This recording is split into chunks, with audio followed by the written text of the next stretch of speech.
In the cold mathematics of galactic warfare, humanity was never supposed to win. We were the newcomers, the primitives who had barely crawled beyond our solar system when the hegemony found us. Our technology was laughable, our numbers insignificant, our weapons crude metal projectiles against energy shields that could deflect starlight itself. But the hegemony made one critical error in their calculations. They assumed that desperation was weakness. They believed that when faced with extinction, lesser species would simply surrender. They had never encountered a species that smiled when cornered. They had never fought an enemy that grew stronger when everything seemed lost. They had never faced creatures who looked at impossible odds and whispered one simple word, good. What follows is the story of how humanity taught the galaxy that sometimes the most dangerous thing you can do to a human is give them nothing left to lose. This is the story of how we turned their test of our resolve into their worst nightmare. Because when humanity stops playing by the rules, the game itself breaks.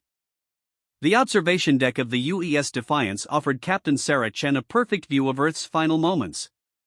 Through the reinforced viewport, she watched the hegemony dreadnoughts arrange themselves in perfect formation around humanity's birth world. Massive ships that dwarfed anything in the human fleet, their crystalline hulls catching the light of Sol like deadly prisms. Incoming transmission from the flagship, reported Lieutenant Torres from the communications station. His voice carried the forced calm of a man trying not to think about his family on the planet below. Put it through, Chen ordered. She straightened her uniform jacket, a gesture that had become habit during these past 3 months of hopeless fighting. The human fleet had been reduced to 12 ships. 12 vessels against a force that numbered in the thousands. The holographic display shimmered to life, revealing the alien face of High Executor Vexthal. The creature's features were sharp and angular, like living crystal, with eyes that glowed a cold blue. When it spoke, the translation matrix rendered its words in perfect, emotionless English. Captain Chen of the Terran Defense Force. The title dripped with disdain. You continue to resist despite the futility of your position. We offer you one final opportunity to demonstrate the wisdom your species claims to possess. Chen said nothing. Around her, the bridge crew maintained their posts with the quiet dignity of soldiers who had already accepted their fate. They had learned not to hope over these past months, but they had never learned to quit. Your homeworld contains approximately 8 billion individuals, Vexthal continued. Surrender now, and we will grant them swift termination. Continue this meaningless resistance, and we will ensure their deaths take considerably longer. The silence stretched across the bridge like a physical weight. Chen could hear the soft hum of life support systems, the distant throb of the ship's engines, the barely audible breathing of her crew. In that moment, she thought of her daughter Emily, probably hiding in some shelter on Earth's surface, wondering if her mother would come home. High Executor, Chen said finally, her voice steady as granite. I have a counter-proposal for you. Something that might have been amusement flickered in the alien's crystalline features. You are in no position to make proposals, human. Go to hell. The transmission cut abruptly. Around the bridge, Chen heard what might have been suppressed chuckles from her crew. It wasn't much of a victory speech, but it would have to do. All ships, Chen announced over the fleet channel. Form up on our position. It's time to show these bastards what humans do when they're cornered. The response was immediate. The remaining ships of humanity's fleet moved into formation around the Defiance, their engines burning bright against the star-filled void. The destroyer Angry took point, its hull scarred from dozens of previous engagements. The cruiser New Johannesburg fell in beside the carrier Darwin's Dream, whose fighter bays stood empty after losing their last squadron 3 days ago. Commander Rodriguez of the Angry came over the calm with his typical dry humor. Orders, Captain? I'm assuming runaway screaming isn't on the tactical menu. Negative, Chen replied. We're going to do something stupid. My favorite kind of order. What did you have in mind? Chen studied the tactical display, watching the hegemony ships complete their encirclement of Earth. The enemy fleet was massive, but they had arranged themselves for planetary bombardment, not ship-to-ship combat. Their formation assumed the human fleet would either flee or surrender. They were about to learn that humans had a third option. "We're going to ram them," Chen announced. The bridge fell silent. Even the steady background hum of the ship's systems seemed to pause. "Ma'am?" Torres's voice cracked slightly. "You heard correctly, Lieutenant. We can't fight them conventionally. We can't outrun them. But we can hurt them." Chen's fingers danced across her command console, uploading attack vectors to the fleet. "Every ship targets a dreadnought. Full power to engines, override all safety protocols. We're going to punch holes in their formation and give those bombardment ships something to think about besides targeting civilians." "Captain," came the voice of Dr. Emily Watson from the science station. She was a civilian researcher who had volunteered to stay aboard when they evacuated non-essential personnel. "The kinetic energy transfer from ships our size hitting their dreadnoughts, the mathematical probability of causing significant damage is less than 12%. Then, we'll have to hope we get lucky, Doctor." Chen opened the General Fleet channel. "All vessels, this is Captain Chen. In 30 seconds, we're going to show the hegemony that humans don't go quietly into that good night. Each ship picks a target and goes to ramming speed. Override safeties, maximum burn, and make it count." The responses came back immediately, a chorus of voices from the doomed ships of Earth's last fleet, angry B copies. "Selecting target Alpha 7. New Johannesburg acknowledging. We'll take the big ugly one on the left. Darwin's dream confirms. It's been an honor, fleet." Chen felt something loosen in her chest, a knot of fear and desperation that had been tightening for months. This wasn't about victory anymore. This wasn't about survival. This was about making sure that when the galaxy remembered this day, they would remember that humanity had faced extinction with their middle fingers raised. "Engineering," she called to her engine room. "I need every joule you can give me. Burn out the reactors if you have to." "Aye, Captain," came Chief Engineer Morrison's gruff voice. "I've been saving the good stuff for a special occasion. Figured the end of the world qualified." Chen smiled despite everything. "Lieutenant Torres, open a channel to Earth. All frequencies." "Channel open, ma'am." Chen took a breath, thinking of 8 billion people looking up at the sky, knowing that death was coming from the stars. "People of Earth, this is Captain Sarah Chen of the UES Defiance. We're about to engage the enemy fleet. We can't win, but we can make them remember us. To everyone down there, to everyone who will carry on humanity's story, we fought as hard as we could, and we never stopped being human." She closed the channel and turned to her crew. These people who had followed her through 3 months of impossible battles, who had watched their comrades die and their hope fade but had never once asked to surrender. "All stations, prepare for ramming speed." The hegemony dreadnoughts hung in space like crystal cathedrals, their weapons charging for the bombardment that would end human civilization. They were magnificent ships, products of a technology that had conquered half the galaxy. Their shields could deflect the energy output of a star. Their hulls were constructed from materials that didn't exist in nature. But they had been designed by a species that believed war was about superior technology and overwhelming force. They had never encountered an enemy that turned their own ships into weapons, that treated their vessels not as precious resources to be preserved but as tools to be expended. The human fleet accelerated toward the hegemony formation like a handful of bullets fired at a crystal palace. 12 ships against thousands, moving at velocities that would have been suicide under any other circumstances. Chen watched her tactical display as the range closed. 5,000 kilometers. 3,000. 1,000. The hegemony ships finally began to react, their massive weapons swiveling to track the approaching human vessels, but they were slow to respond.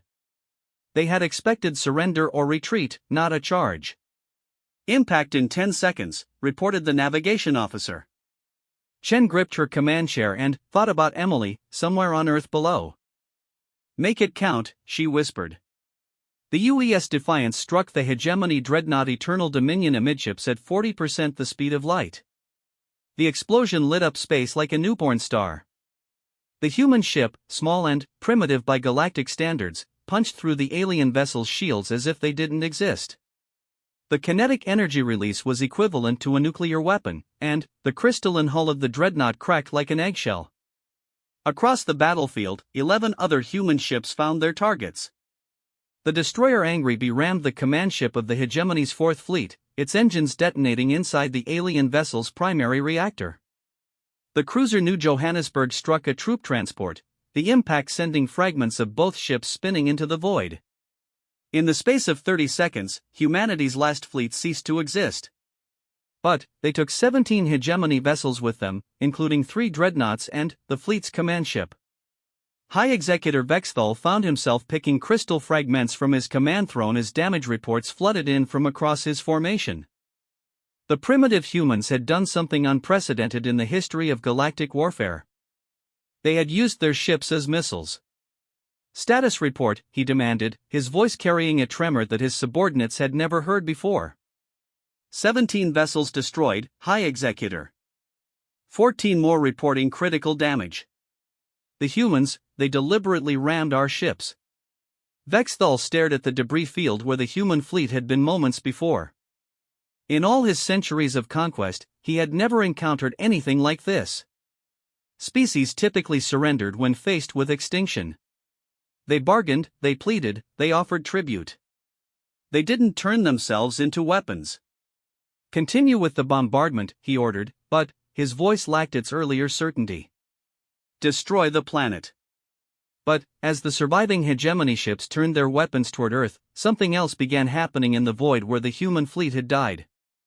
The debris from the destroyed ships was still moving, still following the trajectories that their crews had set before impact. And some of those pieces were very, very large. The bow section of the UES Darwin's Dream, its hull cracked but its momentum unchanged, was drifting straight toward the hegemony flagship. Other fragments followed similar paths, a cloud of human-made meteorites that the aliens had not accounted for in their tactical calculations. It would take several minutes for the debris to reach its unintended targets. But, when it did, the hegemony would learn another lesson about fighting humans. Even in death, they kept swinging. 3 minutes after the human fleet's final charge, the first piece of debris struck the hegemony flagship. The twisted remains of the UES Darwin's Dream's bow section, still traveling at tremendous velocity, punched through the alien ship's secondary shields and embedded itself in the vessel's port flank. The impact sent shockwaves through the crystalline superstructure, and emergency alarms began wailing across the bridge. High Executor Vexthal watched in disbelief as more fragments found their targets. The humans had somehow turned their destruction into a continuing attack, their ships' remains following ballistic trajectories that his tactical computers had failed to predict. It was impossible, illogical, unprecedented. It was also working. "High Executor," his tactical officer reported, its crystalline voice tight with something that might have been fear, "we have multiple hull breaches across the fleet. The human debris is following impact vectors that suggest." "Suggest what?" Vexthal demanded. "That they calculated these trajectories before beginning their ramming attack. They knew their ships would break apart, and they aimed the pieces." The silence on the bridge was absolute. In the history of galactic warfare, no species had ever weaponized their own destruction with such precision. The humans had not only turned their ships into missiles, they had turned the fragments into secondary projectiles. "Impossible," Vexthal whispered. "No species plans for their own annihilation with such thoroughness." But the evidence was spinning through space around them. Chunks of human vessels, some no larger than shuttlecraft, others the size of city blocks, were finding hegemony targets with disturbing accuracy. A section of the Angry Bee's engine assembly struck a troop transport, the impact causing a cascade failure that left the alien ship drifting and powerless. Fragments from the New Johannesburg peppered a bombardment cruiser, their kinetic energy punching through armor plating that was supposed to be impenetrable. On Earth's surface, 8 billion humans looked up at the light show in their sky. In hidden bunkers and makeshift shelters, families huddled around communication devices, listening to the reports from the orbital monitoring stations that had somehow survived the initial assault. "The fleet is gone," reported Dr. James Harrison from the Auckland Deep Space Observatory. His voice carried across the emergency networks that linked Earth's scattered population. "Captain Chan and her people, they took 17 of the bastards with them. And the debris. God help us, the debris is still fighting. In a shelter beneath the ruins of New Geneva, Emily Chen pressed her face against a periscope viewfinder, watching the flashes of light that marked her mother's final battle. She was 16 years old, and she had just watched the last hope of human civilization transform itself into a weapon of pure spite. "Mom," she whispered to the stars. "You magnificent crazy woman." Back in orbit, High Executor Vexthal was discovering that humanity's surprises were not yet exhausted. As his fleet struggled to deal with the debris storm, new contacts appeared on their sensor displays. Ships were emerging from Earth's gravity well, rising from hidden bases on the dark side of the moon, uncloaking from positions they had held in the asteroid belt. "High Executor," his sensor operator announced, "we have 67 new vessels approaching from multiple vectors. Configuration unknown. They appear to be improvised." Vexthal stared at the tactical display. The approaching ships were unlike anything in the human fleet registry. They moved with the ungainly grace of vessels that had been built quickly and launched in desperation. Mining barges fitted with military weapons. Cargo haulers with missile pods welded to their hulls. Passenger liners stripped down to their bare frames and loaded with explosives. The human government had fallen 3 months ago. Their military had made its last stand just minutes before. But, somehow, impossibly, more humans were still coming to fight. "Where did they come from?" he demanded. "Unknown, High Executor. These vessels do not match any known human ship classes. They appear to be civilian craft that have been modified." Commander Maria Santos sat in the cramped bridge of what had once been the ore-hauler Big Sky Betty. Around her, a crew of miners, engineers, and freight pilots worked at control stations that had been cobbled together from spare parts and desperate ingenuity. The ship's original cargo holds had been filled with explosives, its mining lasers upgraded with military-grade power coupling, its hull reinforced with whatever materials they could find. "You all know the plan," Santos announced over the ship's intercom. "We're not soldiers. We're not heroes. We're just people who got really, really angry. The fleet bought us time with their sacrifice. Now let's make sure they didn't die for nothing." The Big Sky Betty had been built to haul asteroid ore from the belt to Earth. It had never been designed for combat, had never been meant to challenge the most powerful military force in the galaxy. But it was human-built, human-crewed, and filled with the kind of fury that only came from watching your homeworld burn. Targeting the dreadnought at bearing 37 Mark 12, reported Chief Engineer Thompson from what had once been the ship's ore processing station. "Mining charges armed and ready. If we can get close enough to their engine section, this should make a very satisfying boom." Santos smiled grimly. "All right, Betty. Let's go mining." Across the improvised human fleet, similar conversations were taking place. These were not military vessels. They were the ships that had built human civilization among the stars, crewed by the people who had carved humanity's future from asteroid rock and cosmic void. They were miners and haulers, construction workers and deep space salvagers, the forgotten workforce that had made Earth's expansion possible. And they were absolutely furious. High Executor Vexthal watched the approaching vessels with growing confusion. His tactical computers identified mining equipment, cargo containers, even what appeared to be a luxury passenger liner. But they were all moving toward his fleet with unmistakable hostile intent. "These are civilian vessels," he announced, as if saying it aloud might make the situation make sense. "They have no military value. Why are they attacking?" His tactical officer's response carried a note of something that Vexthal was beginning to recognize as fear. "High Executor, analysis suggests these craft have been extensively modified. Many appear to be loaded with high-yield explosives. They are not attempting to engage us tactically.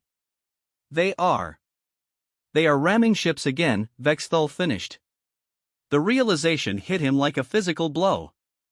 The humans have turned their entire civilian fleet into suicide weapons. The Big Sky Betty reached the hegemony formation first, her jury-rigged engines pushing her well beyond safe operational parameters. Santos could feel the deck plating vibrating under her feet as the ship's structure protested the acceleration, but she kept the throttle locked at maximum. Around her, the bridge crew worked with the calm efficiency of people who had spent their lives in the unforgiving environment of space. 30 seconds to impact, Thompson announced. Hull stress is approaching critical levels, but we should hold together long enough. Any regrets? Santos asked her crew. Just one, replied Navigator Williams. I never got to see if the Martian rovers would win the championship this year. They were terrible anyway, Santos laughed. All right, people. Let's light this candle. The Big Sky Betty struck the Hegemony Dreadnought Infinite Glory at the junction of its engine section and primary hull. The cargo of mining explosives detonated milliseconds after impact, the shaped charges designed to crack asteroid cores instead tearing through crystalline armor plating. The explosion was visible from Earth's surface, a brief new star that burned for exactly 3 seconds before fading. Behind the Betty came the Processor Deep Thinker, her massive industrial equipment repurposed as weapons of war.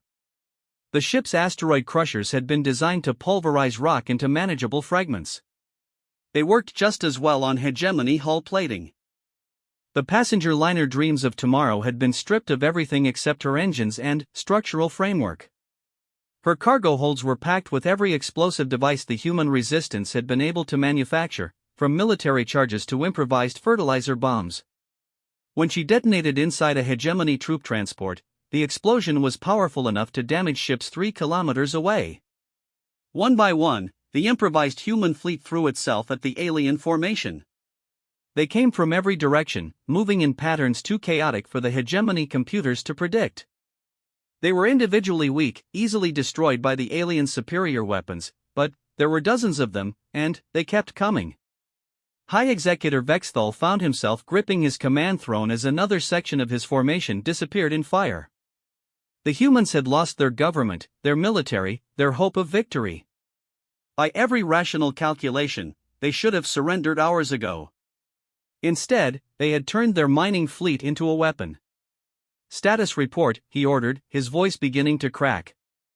43 vessels lost, High Executor. The humans they appear to have converted their entire industrial infrastructure into offensive capabilities. Our formation is compromised. Bombardment operations have been suspended. Vexthal stared at the tactical display, watching the red markers that represented his fleet's losses multiply across the screen. In 6 hours of fighting, the humans had destroyed more Hegemony vessels than the previous 3 systems combined. And they were doing it with mining ships. Prepare to withdraw to secondary position, he ordered. We will regroup and, High Executor, his communications officer interrupted, we are receiving a transmission from the planet's surface. It appears to be directed at the entire fleet. Put it through, Vexthal said, though he was beginning to dread what new horror the humans might have prepared. The voice that came over the communication system was young, female, and carried the unmistakable accent of Earth's colonies. When she spoke, there was no fear in her words, only the cold certainty of someone who had already decided to die.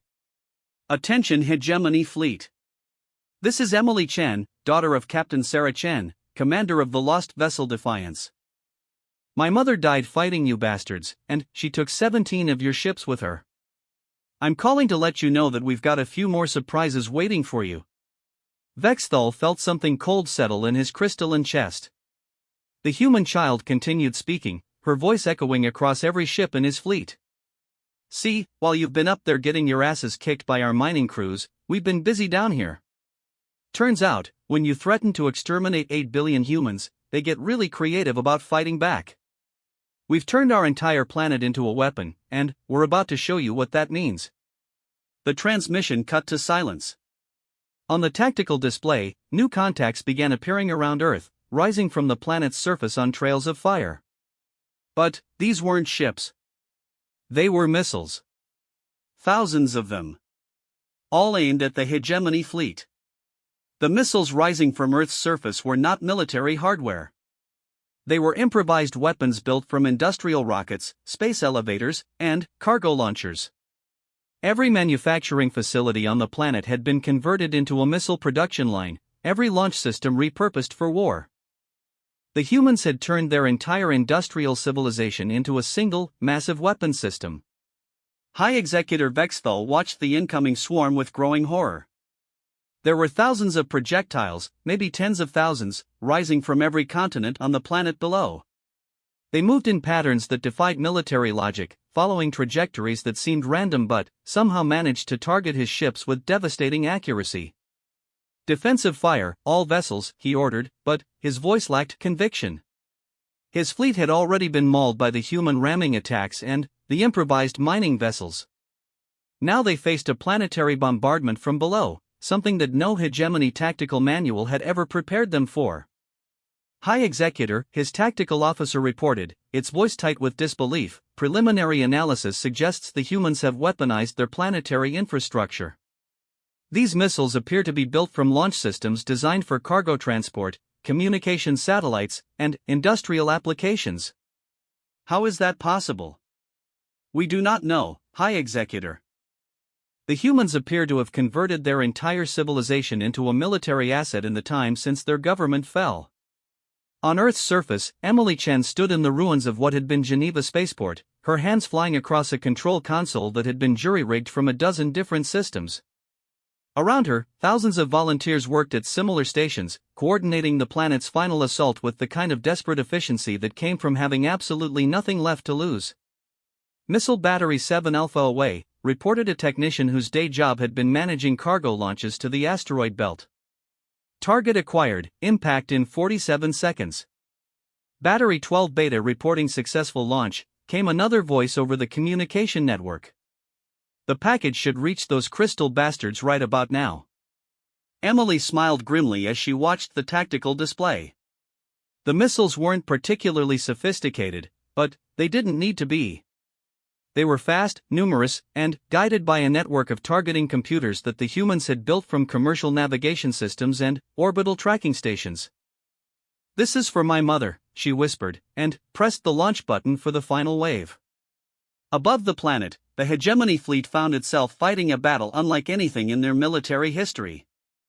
The human missiles came in waves, each attack targeting a different section of their formation.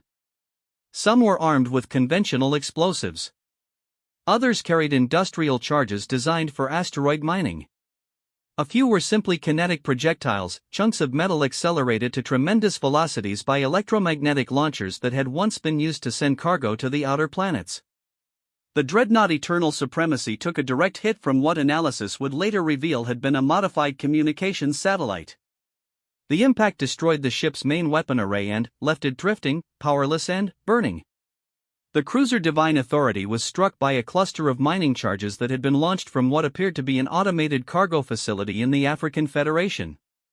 But the attack that would be remembered in hegemony military archives was the one that came from the ruins of Luna City. The moon had been humanity's first serious attempt at off-world colonization. Its bases had been built with the kind of massive industrial infrastructure needed to support a population of 12 million people. When the hegemony invasion began, most of the lunar colonies had been evacuated, their populations relocated to hidden facilities in the asteroid belt. But not everyone had left. Commander Robert Nash had been the chief administrator of Luna City's mass driver system, a massive electromagnetic launcher designed to send cargo containers to Earth's orbital stations. When the evacuation order came, Nash had volunteered to stay behind with a skeleton crew to maintain the facility's systems. That had been 3 months ago. Since then, Nash and his people had been modifying the mass driver for a very different purpose.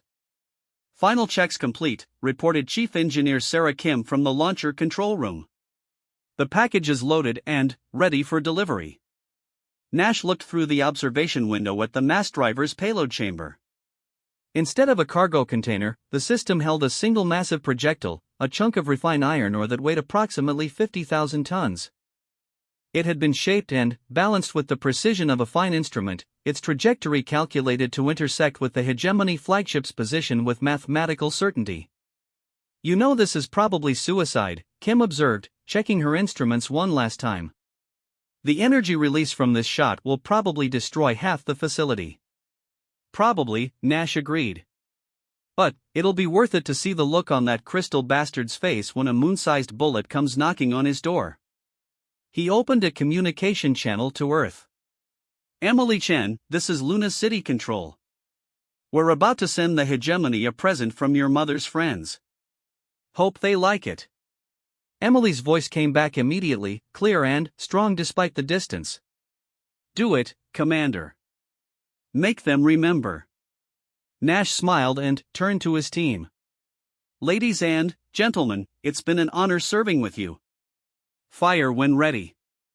The Luna City mass driver discharged with a sound that could be heard across the entire lunar surface.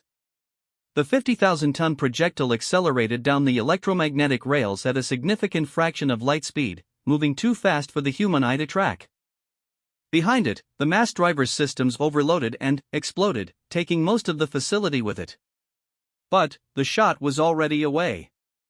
High Executive Vexthal had exactly 4 seconds to realize what was coming toward his flagship before the impact. The kinetic energy transfer was equivalent to a large nuclear weapon, and the crystalline hull of the hegemony dreadnought simply ceased to exist in any meaningful sense. The explosion lit up space for thousands of kilometers in every direction. When the light faded, the flagship of the 4th Hegemony Fleet was gone, along with its commander and 3,000 crew members. The silence that followed was absolute. Across the surviving hegemony vessels, alien commanders stared at their tactical displays in shock. The humans had just used their moon as an artillery platform. Sub-Executor Kethvar, now the ranking officer of what remained of the fleet, found his voice first. All vessels, immediate withdrawal to jump coordinates. Execute Emergency Protocol 7. We are leaving this system. Sub-Executor, his tactical officer protested, our orders were to eliminate the human species. The planetary bombardment has not yet begun. Look around you, Kethvar snarled, his crystalline features reflecting the light of burning ships. In 6 hours, these primitives have destroyed more than half our fleet using improvised weapons and converted mining equipment. They turned their entire planet into a missile platform and used their moon as a cannon. What do you think they'll do next? Convert their star into a bomb? The tactical officer considered this for a moment.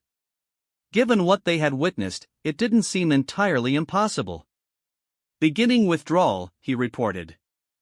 As the surviving hegemony ships retreated from Earth's system, Emily Chen stood in the ruins of Geneva Spaceport and watched them go.